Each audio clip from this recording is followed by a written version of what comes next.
Hold on, but let me finish. Do you want to talk about the ideas of the death penalty and what should or should not happen? No, I personally am against the death penalty. I'm 100% against death penalty. But what I found fascinating, if you watch that video as it goes further along, maybe you can release it. I don't know if it's behind a paywall. I watched it somewhere, so I know it exists. Maybe it was on Rumble. And if you go along, it's almost like you catch yourself and realize. So what do we get in this face-off? Tim Pool, repeatedly targeted by Sam Seder, finally gets him in a room. And instead of the standard back and forth, it gets into actual issues. What's the first thing? The death penalty. Both claim they're against it, but how many times have you seen people switch up? It's like halfway through the argument, they're ready to flip to prove a point. That's exactly what goes down on Timcast. Anyone following this knows Tim Pool is constantly pegged as some alt-right MAGA supporter. Sam Seder doesn't miss a beat on that narrative. If you watch, Tim Pool lays it out, dismantling that stereotype. If you're sick of the woke cult versus MAGA caricatures, this debate on Timcast lets you see these guys without the usual nonsense Sam Seder throws at Tim Pool. It's as close as it gets to a real discussion between these two. Let's roll it. Let's start light. What do you think is going to happen? The election is Tuesday, but people are already voting. Wait. We got to talk about what am I doing here? Well, sure, I'm light, but you can go with whatever you want. No, I mean, it's light to me. But I thought I was banned. Didn't you say I was banned, blacklisted? Maybe. I don't know the specifics. There's something to that effect. Well, I can send you a link. But I got, I teed it up here. It's hard to remember everything I said. What do we got? Did I say no Sam Seder at all? I think so. Wait a second. Sam Seder's blacklisted by a lot of podcasts. This is not a joke. Many large podcasts have said they will never work with him and has nothing to do with being afraid to debate him. Sam Seder's off the list. This guy is manipulative, con man. My confusion comes from, did I say I would never have you on? I don't have anything to do with him. Sam Seder makes videos, focus on drama. The man's obsession with Dave Rubin is laughable. I agree with that. If you're enjoying this dive into the drama, hit that like button and subscribe. It helps the channel grow. Thanks for watching. And let's get back into it. Did I say reason for that? Did I say I would never bring you on? Oh yeah, you did. I might have. I don't know if I have that specific video teed up. I might though. I may have. I usually, if I get heated or something, but I tend not to be as definitive on things like this. Well, it wasn't just when you went on Patrick Bet-David's show. You said the same thing. It's true. What's true? There are a lot of big shows that have blacklisted you. Oh, I have no doubt.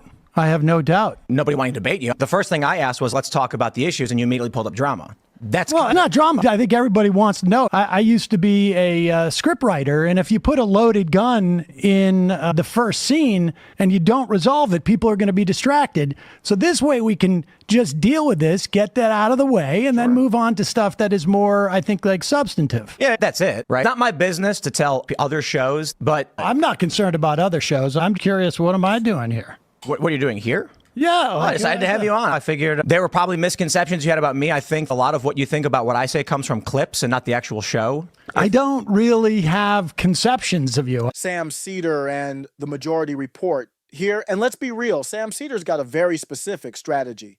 It's not just audience capture. It's actually a lot more calculated. Sam Seder and Emma Vigeland keep bringing up Tim Pool, and there's a reason for it. Tim Pool's name is a YouTube algorithm friendly. They know mentioning Tim Pool gets them reach because the algorithm favors Tim Pool's audience. And that's exactly why they're going back to the well over and over again with this stuff.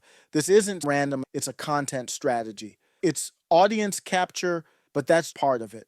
This overlaps with who they are. Sam Seder misrepresents Tim Pool's positions because he rewards this drama. He's making money while lying, which takes a certain kind of person. And that's Sam Seder. He's the guy who argues that we should be taxed more and give the government more power. But he's fine profiting off exaggerated or even false narratives about Tim Pool because that's what works for him. This started because you said something untrue about my position on the death penalty. I think Sam saw a clip pulled out of context and didn't hear my 2-hour diatribe on... I don't think I ever said whether you believe in the death penalty or not. You cited a quote where you said, I said something like... I cited a quote? Did I play a video? At the beginning, Tim Pool agrees people who commit treason should get the death penalty. Is that right? Do you have the video? You must have the video. Oh, wait a second. I just went, holy crap. Let me see if I got it. It was in the context of you suing Kamala Harris. You were on with Laura Loomer. You said people who commit treason should get the death penalty. What's the context of that sentence?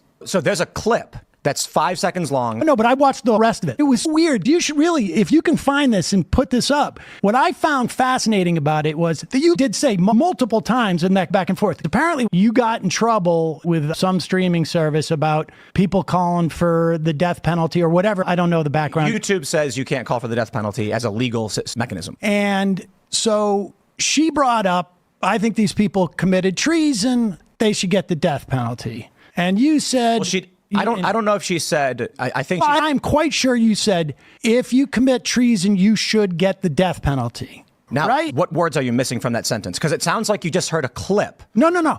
I watched the whole thing. Okay, well, then and at one point afterwards... Is it currently codified in law that if you commit treason, the penalty is death? I mean, is U.S. law that the penalty for treason is death? Not necessarily, but it is one. The penalty for treason is death. Penalty for murder. Varies. It can be the death penalty. Same dynamic as treason. Yes. If we're talking about people levying war against the United States, I don't believe any of these people committed treason. Correct. Sedition would be trying to undermine or cause damage to the government. Correct. Treason, that's not the issue.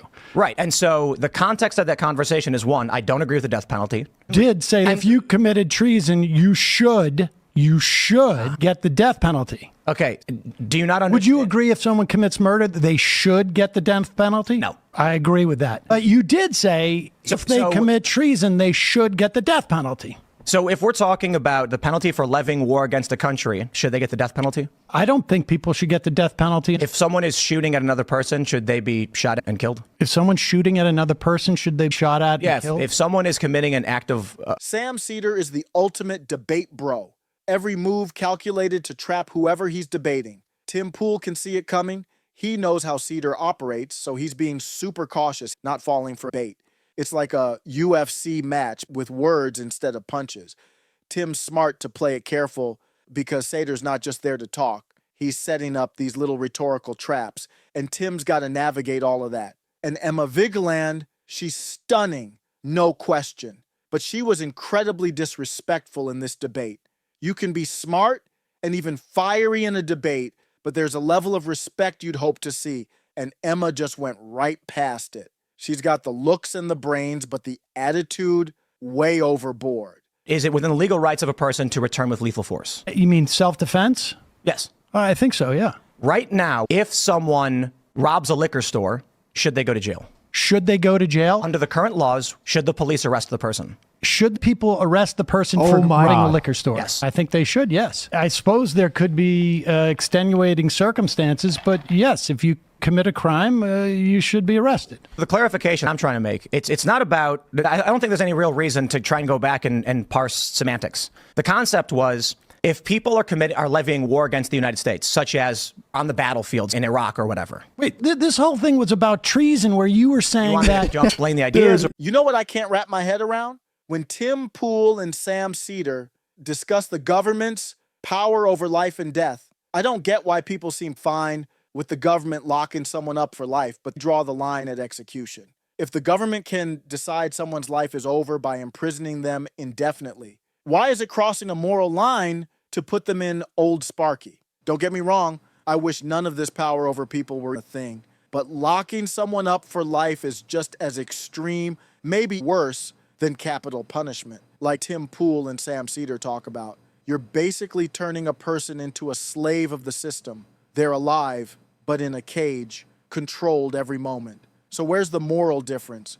What exactly is the line here? I want you to address what I'm talking about, instead of talking about war. All right, go ahead, please. Treason is levying war? Or providing aid to the enemy of the United States in a time of war. Well, you can be charged with treason when we're not in an act of war. Treason is a legal charge against somebody, and there are multiple potential penalties for that, one of which includes capital punishment. For clarity, we're not talking about specifics of someone wrongly charged. If you're asking me why I would say something like should be, it's rooted in this. Treason against the United States shall consist only in levying war against them or in adhering to their enemies, giving them aid and comfort. No person shall be convicted of treason unless on the testimony of two witnesses of the same overt act or confession in open court. When I said I don't think any of these people committed treason, I don't think anything they've done is worthy of death. I don't agree with the death penalty. The return is, what if they're levying war against us? Someone decides their life should be forfeit. I watched that video. We were going over the ridiculousness of your lawsuit, and I said, Tim says he doesn't agree with the death penalty. That's fine. And then they played more where you say, if you've committed treason, you should get the death penalty. Do you want to talk about the ideas of the death penalty and what should or should not happen? No, I am against the death penalty. I'm 100% against death penalty. But what I found fascinating, it was as if you watch that video as it goes further along, maybe you can release it. I don't know if it's behind a paywall or what. I watched it somewhere, so I know it exists. Maybe it was on Rumble. And if you go along, it's almost like you catch yourself and realize, wait, I'm against the death penalty. So no, you should get capital punishment. One of the things that I think, like in terms of like that I have always found fascinating about you, and that there's a great video by Timba Toast on how you vacillate between different political ideas as a way of like maintaining a certain brand. What is the brand? I'm not sure what you think the brand is, but here's a challenge. If I post a joke on X, like I tweeted, Kamala Harris is like Hitler and Stalin times 200, and she's going to start 800 wars. That was actually written about in various liberal outlets as if it was a fact. Can they not tell? There's Poe's law. Sometimes they don't. The issue is semantics. Instead of saying, well, we're in the communication, like our words are important. I understand people misinterpreting a tweet. Believe me, I've been there. If you're into these debates, hit that like button and subscribe. Your support helps keep the content coming. Drop a comment. Let me know where you stand. Thanks for watching, and let's dive back in. I will say this for clarity. Regardless of my opinions on law, should the law be that someone will receive the death penalty, then they should receive it. I oppose it. The punishment for treason is not necessarily the death penalty any more than it is with murder. All right, let's try. Why would you ever say, if you're against this is a misconception I'm trying to get past, so let me explain. Okay. In the circumstance where someone has committed a death-worthy trespass, I oppose the death penalty. I would advocate against it. We recently had a big case where there were two instances where people were put to death. One guy, the family even said it shouldn't happen. They had to deal with the prosecutor. It still happened. That was, I believe it was, and who was that? That was Missouri. And a lot of the people who watch my show were outraged. But I don't assert myself over the country in law, which means if the mechanism of the courts is as such, that's what should happen. I will fight against it. That's the semantic misunderstanding. Oh, all right. Let's put it like this. Because you were I thought I was here because you were so offended. I said you were against the death penalty. You said I was for it. And I got confused when you said someone should get the death penalty. Under a mechanism of law. Opposed. That's a wrap on today's After Show Carnage. We covered it all, from Tim Pool's intense back and forth with Sam Seder on the death penalty to the endless debate on what the law should actually enforce. There were some strong opinions, a bit of confusion, and a whole lot of fire, but that's what we're here for, right? If you want to dive deeper, don't stop now. Click the link to keep the chaos rolling with our next video. It's only getting more intense, so don't miss out. Hit that link and we'll catch you in the next one.